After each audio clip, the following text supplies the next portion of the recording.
नमस्कार, आप देख रहे हैं 24 प्रदेश की हुकूमत न्यूज और मैं हूं आपके साथ प्रतिमा पांडे। चलिए शुरुआत करते हैं खबरों का सिलसिला। जितेंद्र राजपूत एवनी बने भारतीय किसान यूनियन युवा मोर्चा जिला अध्यक्ष। मारकुआ गरौठा भारतीय किसान यूनियन के जिला अध्यक्ष कमलेश लंबरदार ने गरौठा में जितेंद्र राजपूत एवनी को भारतीय किसान यूनियन युवा मोर्चा का जिला अध्यक्ष नियुक्त किया। इस अवसर पर उन्होंने झांसी मंडल के मंडल आयुक्त के नाम एक ज्ञापन दिया, जिसमें किसानों को बीमा और राहत राशि न मिलने पर गहरा रोष व्यक्त किया गया। ज्ञापन में बताया गया कि 25 सितंबर से 10 जनवरी तक किसानों को सफल बीमा और राहत राशि का भुगतान नहीं किया गया है। इस अनदेखी के कारण किसानों में भारी संतोष है। उन्होंने बताया कि किसानों को समस्याओं को उजागर करने के लिए किसान एकता यात्रा का आयोजन किया जाएगा। यह यात्रा 20 जनवरी को गरौठा की खेड़ापति मंदिर से शुरू होगी और झांसी कमिश्नरी तक पैदल मार्च करेगी। झांसी में एक दिवसीय धरना और ज्ञापन भी दिया जाएगा। कमलेश लंबरदार ने बताया कि जनपद झांसी की 5 तहसीलों में टिस्ट में फसलें नष्ट हो गई थी। सरकार ने आपदा राहत राशि की घोषणा की थी, लेकिन लेखपालों द्वारा इसका वितरण समान रूप से नहीं किया गया।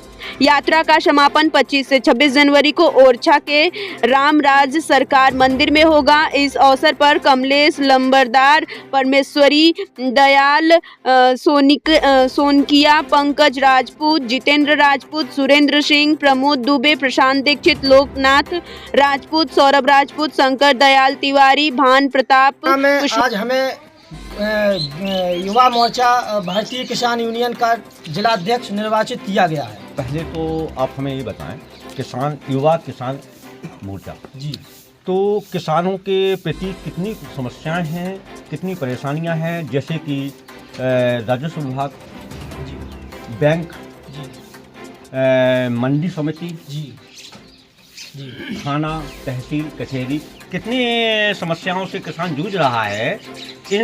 अपने आप किसान भाइयों के लिए क्या निर्देश देना चाहेंगे? जैसा कि हम सबको ज्ञात है कि बुंदेलखंड पिछला जो एरिया है, और यहाँ सबसे पहले बात करें तो किसान जो है पहले तो सूखा की ग्रस्त में शोषण होता रहा उसका, और दूसरी बार राजस्व पे आते हैं तो किसानों का बहुत ज़्यादा तहसील स्तर पर शोषण होता है। एक ज़मीनी स्तर की बात करें तो चाहे किसानों की खतौनी में अंशंशोधन को लेकर हो, चाहे लेखपालों द्वारा किसानों की जो सर्वे होता है फसलों का, चाहे उसमें हो, और अगर अपन बिजली की बात करें तो बिजली में भी गांव की जो व्यवस्था है, जो डेरा इलाके हैं, वहां पे अब सर्दी का मौसम है, भगवान ना करे कोई किसान के साथ अनहोनी हो जाए तो हमारा जो बिजली विभाग है वो कहीं ना कहीं उसमें लापरवाही बरतता है। भाई दिन को लाइट आएगी तो किसान उसमें दिन को पानी लगाएंगे। अब आपको अभी पता ही है, ठंड सर्दी का मौसम चल रहा है और कितनी ठंड पड़ रही है, और किसान मजबूर हैं जो रात को ऐसी कड़ाके की ठंड में पानी देने के लिए मजबूर हैं। और बैंक की बात करें तो बैंक का तो अभी झांसी ज़िले में बहुत बड़ा घोटाला चल रहा है। कहीं ना कहीं बीमा कंपनी और बैंक की मिली भगत से ही किसानों को बीमा का पूरा लाभ नहीं मिल पा रहा है। किसानों की प्रीमियम तो कट जाती है, लेकिन उनको प्रीमियम का लाभ नहीं मिल पाता है। किसी बहाने से उनको बीमा की राशि से बाहर कर दिया जाता है।